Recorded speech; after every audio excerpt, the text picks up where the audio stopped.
Sir ఈరోజు ఫైనల్‌గా ప్రమాణ స్వీకారం అయ్యింది. కానీ ఇందులో ఒక మెలికేంటంటే ఇంతవరకు మోడీ ఏది అంటే అనౌన్స్ చేయలేదు. అంటే ఏపీ స్టేట్‌కి ఇది ఇస్తాను, అది ఇస్తాను అని చెప్పి ఏం చెప్పలేదు. ఇలాంటి హామీలు ఇవ్వకుండానే డైరెక్ట్ ఎళ్ళిపోయారు అని చెప్పేసి వాదన. అసలేం జరుగుతుందంటారు సార్? అసలేదైనా ఇచ్చే అంటే ముఖ్యంగా స్పెషల్ స్టేటస్ గాని, స్టీల్ ప్లాంట్ గురించి గాని వీటి గురించి ఎక్కువ మాట్లాడుకుంటారు. యాక్చువల్‌గా ఎక్స్‌పెక్ట్ చేశారు. మోడీ ప్రమాణ స్వీకారానికి చీఫ్ గెస్ట్ వస్తున్నారు. సో, ఆయన ఈ సందర్భంగా తను కేంద్రం నుంచి ఏమేమి ఈ ఆంధ్రప్రదేశ్‌కి ఇస్తారో చెప్పబోతున్నారనేది అందరూ ఎక్స్‌పెక్ట్ చేశారు. యాక్చువల్‌గా కొన్ని యూట్యూబ్ ఛానల్‌లో పోల్స్ కూడా కండక్ట్ చేశారు. ఇస్తాడా? ఇవ్వడా? అంటే ఇస్తాడని ఎక్కువ మంది పోల్స్‌లో కూడా పాల్గొన్నోళ్ళు చెప్పారు. ఎందుకంటే చంద్రబాబు కూడా మొన్న ఆయన శాసనసభ పక్ష నేతగా ఆయన ఎన్నుకున్నప్పుడు కూడా ఆయన చెప్పింది ఏంటంటే మాకు మోడీ అమిత్ షా హామీలు ఇచ్చారు, ఆంధ్రప్రదేశ్కి మ్యాక్సిమం చేస్తామని అని చెప్పారు. అట్లాగే చంద్రబాబు కూడా ఎలక్షన్కి వెళ్ళినప్పుడు తను ఇచ్చిన సూపర్ 6 హామీలు కావచ్చు, వీటన్నిటికి కూడా కేంద్రం నుంచి ఫండ్స్ తీసుకొచ్చి నేను అమలు చేస్తాను. ఈ ఫండ్స్ ఎక్కడ నుంచి వస్తాయన్న ప్రశ్న వచ్చింది. జగన్ కూడా దాన్ని లేవనెత్తాడు. నేను అమలు చేస్తున్న దానికే సంవత్సరానికి 70,000 కోట్ల పైన అవుతుంది. చంద్రబాబు చెప్పిన హామీలకి 1,50,000 కోట్లు అవుతుంది. మన బడ్జెట్ కానీ మన ఆర్థిక పరిస్థితి దాన్ని సపోర్ట్ చేయదని జగన్ క్లియర్గా చెప్పాడు. కానీ జనం చంద్రబాబుని నమ్మినట్టుగా మనం ఇప్పుడు అర్థం చేసుకోవాలి. సో, అప్పుడు చంద్రబాబు చెప్పింది కూడా ఏంటంటే ఎక్కడి నుంచి తెస్తారంటే ఫస్ట్ ఏమో సంపద సృష్టి అన్నాడు. దాన్ని ఎవరు నమ్మట్లేదు. సంపద సృష్టి అంటే అర్జెంటుగా రాదు కదా. So it takes time. ఒకవేళ నిజంగా అయితే కూడా సంపద సృష్టి అంటే. సో అందువల్ల ఆయన ఏమన్నారంటే కేంద్రం నుంచి తెస్తామన్నారు. నిజానికి అప్పుడు కేంద్రంలో ఈ రోల్ ప్లే చేస్తామని కూడా చంద్రబాబు కల్లో కూడా అనుకొని ఉండడు. అప్పుడే ఆయన హామీ ఇచ్చారు. కానీ ఇప్పుడు నిజానికి చంద్రబాబు 16 ఎంపీలు ఉన్నాయి. తర్వాత పవన్ కళ్యాణ్కి 2 ఉన్నాయి. సో వాళ్ళకు ఒక 3 ఉన్నాయి. అంటే ఆంధ్రప్రదేశ్ మొత్తానికి కలిపి 21 ఎంపీ సీట్లు ఉన్నాయి. సో 21 ఎంపీ సీట్ల మీద డిపెండ్ అయ్యే అక్కడ గవర్నమెంట్ ఫామ్ అయినది. వీళ్ళు కానీ 21 కానీ పక్కకి వెళ్తే ఖచ్చితంగా ఇబ్బందుల్లో పడతారు. గవర్నమెంట్ కూలిపోదు కానీ ఇబ్బందుల్లో పడుతుంది. సో ఇటువంటి ఒక కాంటెక్స్ట్లో ఎందుకు మోడీ ఇంత డిపెండ్ అయిన స్టేట్కి కూడా కనీసం ఈరోజు ఏ రకమైన హామీ, కనీసం మాట చెప్పడానికి కూడా ఏంటి, నేను ఈ రాష్ట్రానికి అనేక పనులు చేయబోతున్నాను, లేకపోతే ఏదో ఒక హామీ, పోలవరాన్ని ఈ టైం లోపల కంప్లీట్ చేస్తానను, లేదా విభజన హామీ చట్టం, నిజానికి అదేమీ ఆంధ్రప్రదేశ్ మీద దయచూపమని ఎవరు అడగట్లే. విభజన చట్టంలో ఏమి హామీలు ఇచ్చారో పార్లమెంట్ సాక్షిగా దాన్ని అమలు చేయమనే కదా అడుగుతున్నారు.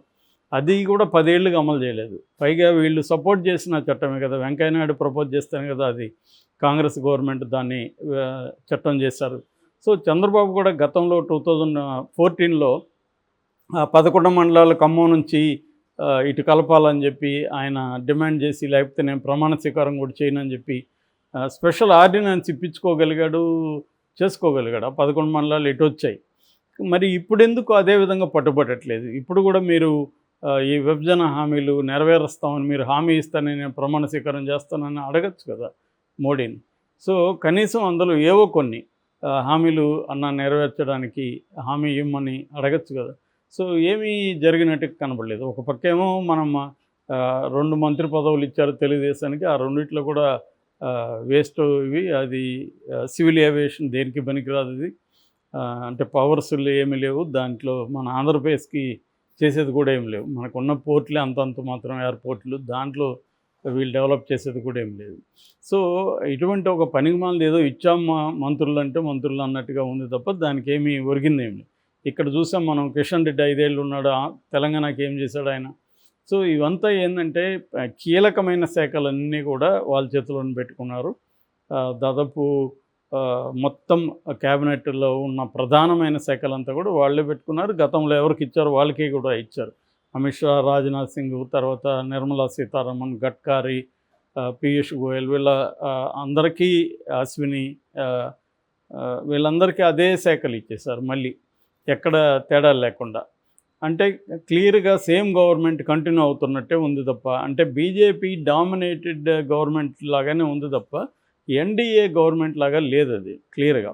సో మరి చంద్రబాబు ఎందుకు, సరే మోడీ అంటే ఓకే, వాళ్ళకి అలవాటైన పద్ధతి అది. మోడీ ఏంటంటే ఈవెన్ బీజేపీని కూడా ఆయన ఎప్పుడూ ఒక పార్టీకి కన్సిడర్ చేయలేదు. తను మోడీ గ్యారంటీ, మోడీ మోడీ మోడీ అనేదే తీసుకెళ్ళాడు. ఎక్కడ మాట్లాడినా నేను అనేది మాట్లాడాడు. కాకపోతే ఇప్పుడు ఆయన కొంత అవసరం కాబట్టి ఆయన తగ్గి వీళ్ళందరికీ కూడా రెస్పెక్ట్ ఇవ్వడం, వీళ్ళందరినీ కూడా కలుపుకోవడం, ఇది ఎన్డీఏ ప్రభుత్వం అని చెప్పడం. సో మాటల్లో చేంజ్ వచ్చింది తప్ప చేతల్లో చేంజ్ ఏం రాలేదు మోడీ విషయంలో. ఇదే మనకి నేషనల్ హిందీ మీడియా అంతా కూడా ఇదే కోడేకి వస్తుంది. నాయుడు అండ్ నితీష్ వీళ్ళిద్దరూ ఘోరంగా జనాల్ని మోసగించారు, ఇది ఘోరమైన అవమానకరమైన మంత్రివర్గం అనేది కూడా హిందీ మీడియా విపరీతంగా చేస్తుంది. ఇవాళ నేను మొత్తం మీడియా అంతా కూడా నేషనల్ మీడియా మోడీ చేతిలో ఉండొచ్చు, అదానీ అంబానీల చేతిలోనే ఉంది. దాదాపు 60 రకాల మీడియా సంస్థలు అంబానీ దగ్గర ఉంటే మిగతావి అదానీ దగ్గర ఉన్నాయి. కానీ వీళ్ళ చేతిలో లేని ఒక ఇండిపెండెంట్ మీడియా చాలా బలంగా ఉంది. ముఖ్యంగా యూట్యూబ్ ఛానల్స్ హిందీలో చాలా బలంగా ఉన్నాయి. రవీష్ కుమార్ లాంటి వాళ్ళు, అభిషేక్ శర్మ ఇలాంటి వాళ్ళు చాలామంది ఉన్నారు. సో వాళ్ళందరూ కూడా ఇప్పుడు దీన్ని గట్టిగా వ్యతిరేకిస్తున్నారు. ముఖ్యంగా బీహార్ అండ్ ఆంధ్రప్రదేశ్కి సంబంధించి నితీష్ అండ్ నాయుడు వీళ్ళిద్దరు లేకపోతే గవర్నమెంట్ లేదు, కానీ వీళ్ళిద్దరికి ఏమీ విదల్చట్లేదని. సో ఇప్పుడు కనీసం ప్రత్యేక హోదా ఇస్తే మనకిస్తే వాళ్ళు అడుగుతారు, లేకపోతే ఇంకొకరు అడుగుతారు అనుకొని సరే దాన్ని ఆపారనుకోండి. కనీసం ఒక బుందేల్ఖండ్ ప్యాకేజ్ లాంటిది ఒక ప్యాకేజ్ ఇస్తామని, పారిశ్రామిక రాయితీలు ఇస్తామని, పోలవరాన్ని ఇక్కడ కంప్లీట్ చేస్తామని, కడప ఉక్కు ఫ్యాక్టరీ ఇస్తామని, Visakha Chennai corridor petro corridor ఏర్పాటు చేస్తామని, వైజాగ్లో మెట్రో ఇది చేస్తామని, బుల్లెట్ ట్రైన్ ఇస్తామని, పారిశ్రామిక రాయితీలు ఇస్తామని, ఇలాంటివి అనేకం. ఇవన్నీ కూడా మన విభజన పునర్వ్యవస్థీకరణ చట్టం అంటారు దాన్ని, ఆంధ్రప్రదేశ్ పునర్వ్యవస్థీకరణ చట్టం. ఆ చట్టంలో ఉన్నవి అవి కూడా ఇస్తానని చెప్పడానికి కూడా 10 ఏళ్ల తర్వాత కూడా ఆయనకి మాట రాలేదు. గతంలో అప్పుడు కూడా వచ్చినప్పుడు అమరావతి దీనికి వచ్చినప్పుడు మట్టి నీళ్ళు ఇచ్చిపోయాడు, ఈసారి మట్టి నీళ్ళు కూడా గాలి ఇచ్చిపోయాడు అని చెప్పి చెప్తున్నారు.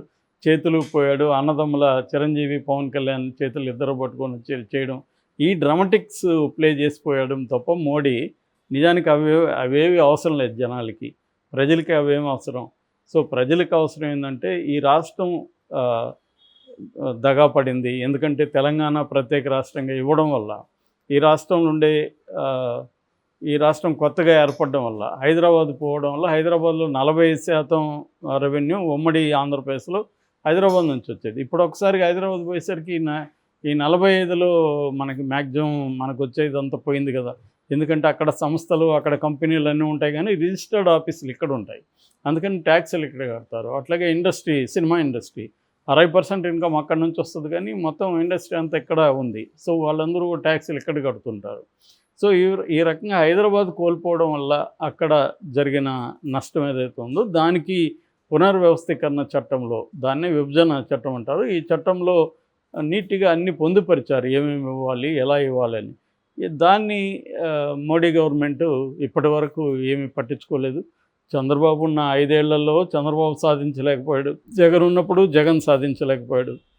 నిజానికి చంద్రబాబు ధర్మ పోరాట దీక్ష కూడా చేశారు దీని మీద. అప్పుడు ఆ తర్వాత వదిలేశారు. మొన్నటి వరకు జగన్ను విమర్శించారు, వీళ్ళేమీ తీసుకురాలేదు, జగన్ లొంగిపోయాడు, కేసులు ఉన్నాయి కాబట్టి.